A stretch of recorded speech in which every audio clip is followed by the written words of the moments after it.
One of the things that I want to show you in our manual is towards the back of your manual, you're going to find some information about how to start and lead Bible studies. And so I walk you through just step by step how you do that. So once you've learned the Inductive Bible Study system, you've learned how to prepare your small group Bible study, then it's really a good idea to read through this information. There's a lot of stuff here that can help you. Just for example, who do you invite? Who are the kind of people you want to invite? What kind of Bible study do you want to do? Well, you can use this for just a variety of people. If you want to do a home group Bible study with some people from your church, then after you clear it with your pastor, what you want to do and so forth, you'll have those people come to your home and have them be a part of your small group. Remember, keep your small group to 12 or less. And then, so you can do it that way, or if you want to, for example, invite some of your neighbors to come over and have a Bible study with them. It's a great way to disciple. And if your neighbors aren't Christians, you want to do some non-Christians. I've done that before. In fact, I've done this with football players. And very few of them were Christians. And sometimes I'd have 50 of them in my living room.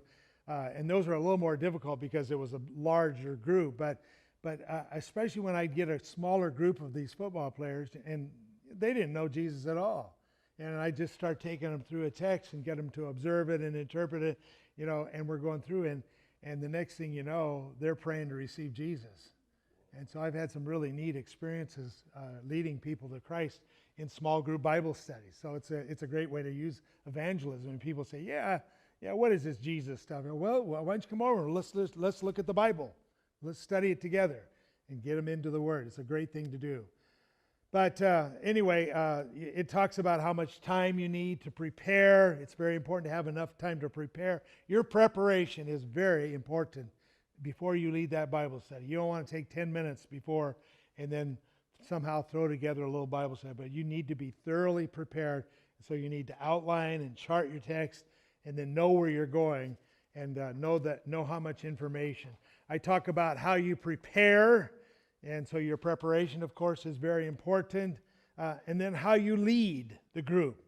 How you lead them is very important. You don't want to lead people by dominating the conversation. You don't want to preach at them. You want them to interact with you in this small group. And so I'm going to ask questions rather than tell them. And I'm going to guide them through the text. In the small group, I am not going to dominate the conversation. I am going to ask them questions, and I'm going to get them to interact, and we'll go back and forth. And when they really hit on the idea, I'm confirming it. I'm going, oh, that's really a good insight. That's great. I like that. And actually, one of the benefits, by the way, for small group leaders is you will learn more than anybody else. Because when you get in that small group, you've already studied the text. You got a good handle on it. But as you're getting into it, the small group sometimes will pick up things that you didn't see. And I tell you what, I have really enjoyed small groups because many times somebody will see something and I go, oh man, that's a great insight. And so you learn from one another. And again, that's the value. Now, when you're doing your small group Bible study, it's really good to have a companion, somebody, a friend, like it's my wife, for example. I'll ask, what do you think? So evaluating your small group every time you do it. Have somebody that you trust that will speak the truth to you. Won't just say, oh, yeah, that was wonderful, when really it was pretty bad. I've had some small group Bible studies sometimes, and I'll think I've done really well, and I'll say to my wife on her way home, I say, well, what did you think, and she's kind of hesitant. And I'm going, okay, come on, tell me, and then she'll start telling me some things, and you said this, and you said that, and I go, oh, wow, that doesn't sound very good, and she would critique with me, and I appreciate that, somebody that's honest with me to help me to evaluate, because that's how I'm going to improve. And sometimes, I'd be going, and, so, you really said that a lot. Maybe you ought to be careful how you do that. And I know as I've been doing this teachings, some of those have come out. And I have to remind myself not to do that. But evaluation, very important to evaluate yourself. Okay, your preparation, time that you prepare, it's very important. Did you take enough time to prepare? Were you able to get a hold of the main ideas? Again, you want to do good preparation. Did you have a good attitude? And it talks about the atmosphere of your group. Very important to have a comfortable atmosphere in your group. Because if you're really nervous leading a Bible study, you know what your group is going to do? They're going to pick that up. And it's going to make them nervous. And you don't want your group to be nervous. You want them to be comfortable. And so how you project yourself is quite important. All right, so that atmosphere. Did the people feel free to contribute? If somebody says something and it's way off base, what you don't do is you don't go, oh, that was really stupid. Well, that's going to hush a group up real quick. And you'd never want to do that. You never want to put somebody down. You might make a comment like, well, that's interesting. Okay, but let's go on now, And so you move them ahead. But be very careful to create an atmosphere there where people really want to participate and they feel comfortable participating and you appreciate what they're doing. By the way, when you're asking questions, you want to make sure you have good eye contact with your participants as they're saying something. Because if they're talking and they're interacting, they're going to be looking at you as well as they'll probably look at some of the other people in the group. But they're going to be especially looking at you as the leader. And if you're doing this while they're talking, see, what does that communicate? Well, it communicates that you're really not listening to what they're saying. And I want everybody in the small group, it's important for them to understand that I am paying attention and what they say I value. And that's going to, again, free them to share even more. All right? So you're going to go through it. I have information about the discussion, how you're discussing together. And then there's some number of things that I talk about, just some general considerations about the group. Did you expect the text to answer the questions that will come up rather than the leader? And so one of the things I will do is I constantly point back to the text rather than the leader answering every question. And even when people will ask a question, sometimes they'll come back, I'll ask a question and they'll come back and ask a question. Instead of answering it myself, I'll refer to the group. Well, what do you guys think about it? And let the group discuss it. So again, I don't want people to I don't want to ask a question and then they maybe not get something to ask a question back. And I might answer part of it, but I'll throw it out to the group often just to get them to be involved. So there's a lot of stuff that you can do, but look at some of this information that will help you to work with the group. Now there's some really good stuff on small group dynamics in your manual.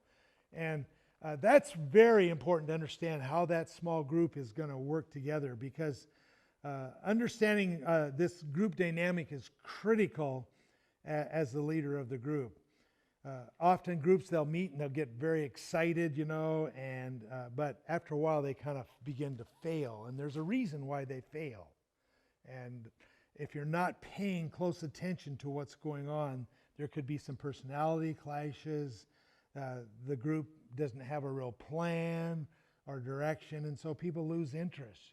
So you want to pay really close attention. There's two ways that groups will function, and I talk about this in the manual. There's the objective and the subjective, and you want to pay close attention to the objective side, because it's the task involved. It's the Bible study, okay? So that my objective is to get them into the Word, the Bible study. But the subjective part is very subtle, because everybody in that group is asking the question, are these guys going to accept me?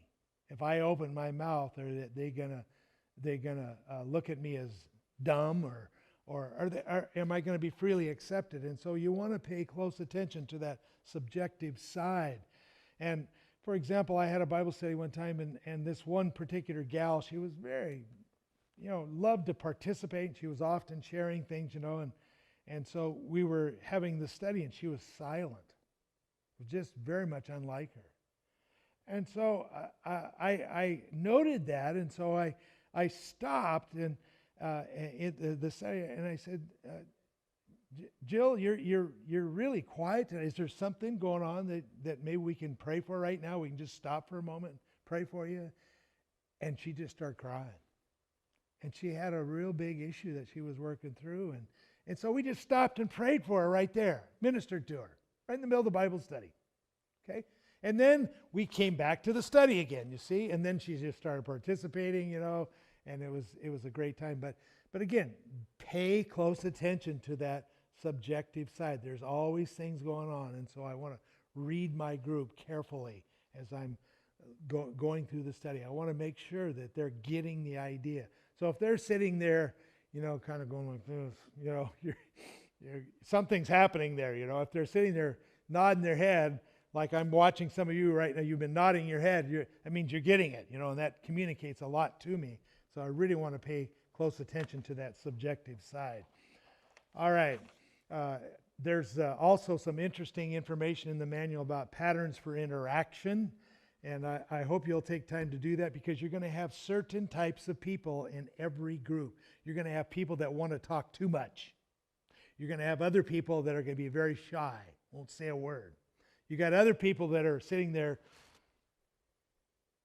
observing, just looking, but they're not participating. You got other people that are the comics. They're just, they're funny and they're always making jokes and stuff.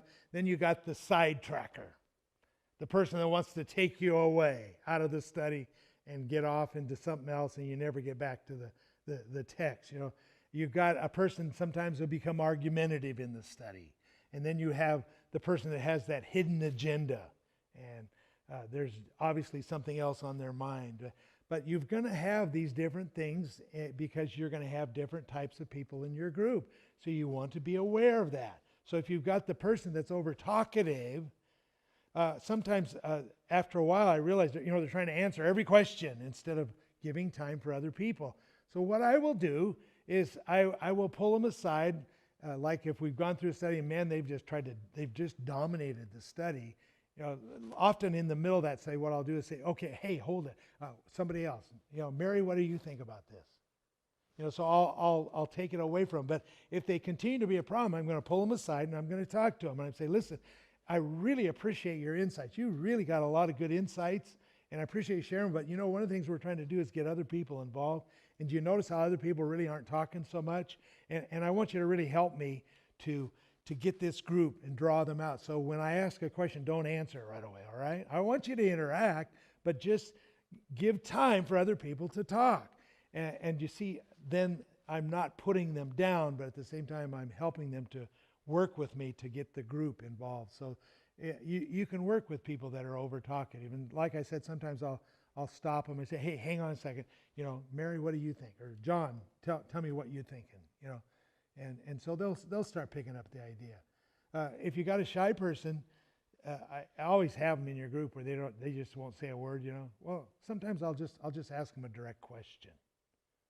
And I'm not going to make it so complicated that they're going to feel bad if they don't answer. But I'm going to get them involved. I'm going to draw them into the study, and so ask them directly sometimes, and that'll help.